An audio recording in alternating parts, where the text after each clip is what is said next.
It is with great urgency that I share this pressing message with you. A seriously profound and historic milestone in biblical prophecy was fulfilled back in 1998 that affects every single man, woman, and child on the face of the earth. On July 7, 1998, Pope John Paul II released a 104-page apostolic letter to all pastors and Christians throughout the entire world to endorse and embrace Sunday as the Sabbath and the Lord's Day.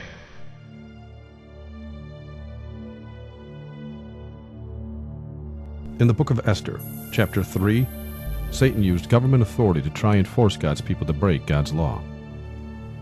Mordecai chose to die on the gallows rather than break commandment number 2. In Daniel chapter 3, Satan again used government authority to try and force God's people to break God's law. Shadrach, Meshach, and Abednego chose death in a fiery furnace than to break commandment number 2. Again, in Daniel chapter 6, he used government authority to try and force God's people to break God's law. Daniel chose death in a den of lions rather than break commandment number 1. In all 3 cases, God protected his faithful and delivered them from certain death. Mordecai was honored and became next unto the king, and his enemy was hanged on the gallows in his place. While in the fiery furnace heated 7 times hotter to kill them, Shadrach, Meshach, and Abednego were joined by the Son of God, and the fire caused them no harm.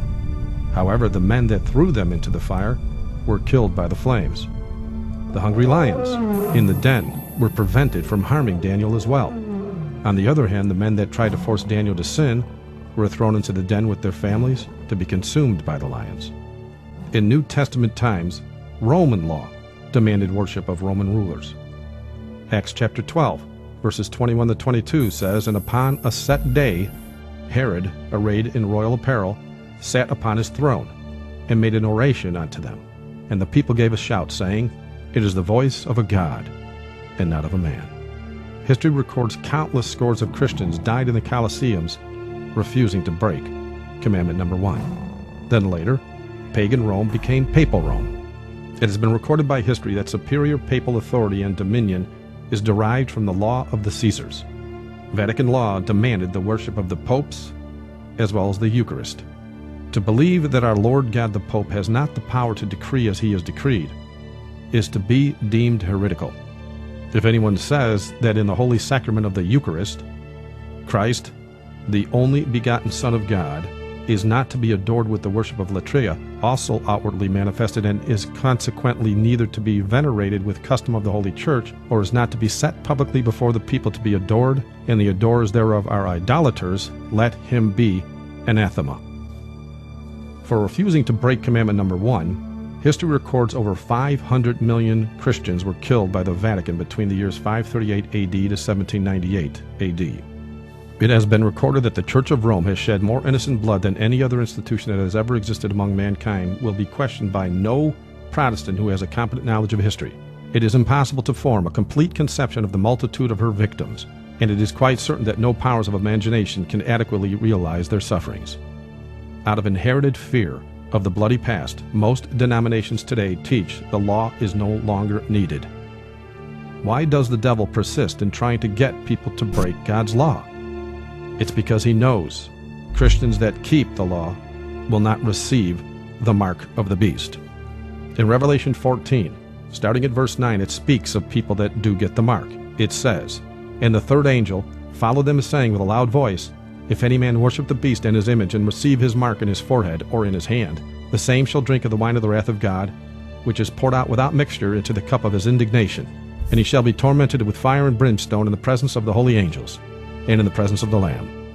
And the smoke of their torment ascendeth up forever and ever, and they have no rest, day nor night, who worship the beast and his image, and whosoever receiveth the mark of his name."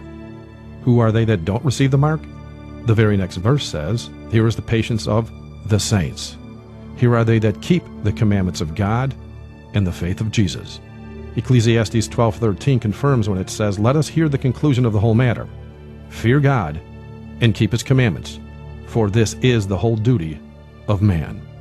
In Revelation 13, verses 16 and 17, we find, "He causeth all, both small and great, rich and poor, free and bond, to receive a mark in their right hand or in their foreheads, and that no man might buy or sell, save he had the mark, or the name of the beast, or the number of his name. Why is this mark so important, and what are the actual features of a mark?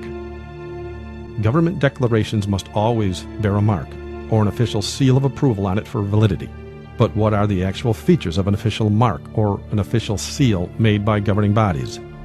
Well, an official seal, or signature, must always have 3 distinct features to be considered valid. Number 1, they must have the name of the official. Number 2, the title of the official. And number 3, the territory of the official. In other words, when the President of the United States signs a bill into law, he must sign it number 1, name, George Washington. Number 2, title, President. Number 3, territory of the United States of America. Collectively, his signature would read, George Washington, President of the United States. Absolutely every document must be signed or sealed in this manner for it to become an official legal document. Without it, it's a useless piece of paper. The Lord, thy God, has a kingdom, as well as a legal document containing his law for that kingdom. The Lord's legal document is, of course, his law, the 10 Commandments. Looking directly into the midst of these 10 Commandments, you will find the seal of the living God. Within the 4th commandment we find the words, For in 6 days the Lord made heaven and earth. In that passage, we see all the necessary features of an official seal. Without these 3 features, the law would be nothing more than words etched on stone. Again, an official seal or signature must always have 3 distinct features to be considered valid. Number 1, his name, the Lord.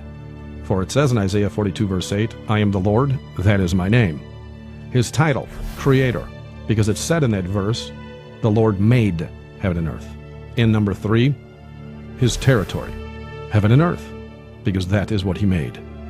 Collectively, his signature reads, the Lord, Creator of heaven and earth.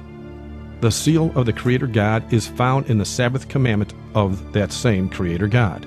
It is an acknowledgement of his authority as the Creator, as well as the author of that law written in stone. When we keep his Sabbath commandment, we are expressing that we recognize, remember, and worship him as our Creator. Psalm 77:11 says, I will remember the works of the Lord. Surely I will remember thy wonders of old. So, how is the mark of the beast, or the seal of God, administered? As was discovered in the previous video, the Vatican has control over all the necessary governments with global powers to allow them the ability to do as they wish. The national ID cards that are slated to start arriving in the United States of America as early as May of 2008 will be a mainstay in the system of control. The ID cards will contain everything about you as an individual. Your home address, resume, educational background, health history, past and present employment, your travel plans, passport info, birth certificate, social security number, driver's license number, marital status, family records, and even criminal records will be in this card. It will eventually replace all your credit cards as well as the use of cash. It used to take the government up to 72 hours to prevent you from buying and selling or freezing your accounts. With the ID card, it happens instantly anywhere in the world. How does this mark get into the hand or into the forehead? In Jeremiah chapter 38 verse 23 it says, Thou shalt not escape out of their hand, but shall be taken by the hand of the king of Babylon, and thou shalt cause this city to be burned with fire. Ecclesiastes 9 verse 10 says, Whatsoever thy hand findeth to do, do it with thy might. For there is no work, nor device, nor knowledge, nor wisdom in the grave whither thou goest. In prophecy, the hand represents being forced against our will. It is also used to describe our ability to buy and sell, or work, as Ecclesiastes 9 verse 10 puts it. In Hebrews chapter 10 verse 16 it says, This is the covenant that I will make with them after those days, saith the Lord. I will put my laws into their hearts, and in their minds will I write them. Scientists have recently mapped the human brain and found the forehead is where decisions, judgments, and free will are made. We are sealed in the forehead when we make the free will decision to accept either God's law or man's law. We are also marked in the right hand when we are forced against our will to break God's law. The mark is a choice. It's no different than the choice Mordecai, Shadrach, Meshach, Abednego, Daniel, or the millions of Christians made before you. Will you follow God's law or man's law? Matthew 16:25 says, For whosoever will save his life shall lose it, and whosoever will lose his life for my sake shall find it. Does Rome boast of its mark as being Sunday in direct agreement with prophecy? Sunday is our mark of authority. The Church is above the Bible, and this transference of Sabbath observance is proof of that fact. Do they seek to enforce Sunday laws? This organization proposes in every possible way to aid in preserving Sunday as a civil institution. Our national security requires the active support of all good citizens in the maintenance of our American Sabbath. Sunday laws must be enforced. Pope John Paul II said, Christians will naturally strive to ensure that civil legislation respects their duty to keep Sunday holy. Does Rome plan to make good on that threat? The thought of a revived holy office of the Inquisition would pacify some and offend others. Nevertheless, the holy office still exists. Only its name has been changed. Pope John Paul II has been instrumental in its revival. One may argue that this Ratzinger-run agency is merely an attempt by the Catholic Church to root out communism or backslidden priests and their practices. However, with John Paul II's objective to implement God's mandate by creating a global church state, which will administer from traditional Roman Catholic theology, is enough cause for alarm. Malachi Martin has already stated in his book, The Keys of This Blood, that the Pope will not tolerate any belief systems that oppose his, not on a civil or church level. In John Paul II, the world will behold a tyrant who will coldly execute direct orders against those whom he deems as heretics or immoral. Moreover, like his papal predecessors, John Paul II will carry out his godly mandate in the name of Christ, or perhaps Mary. May God help us all.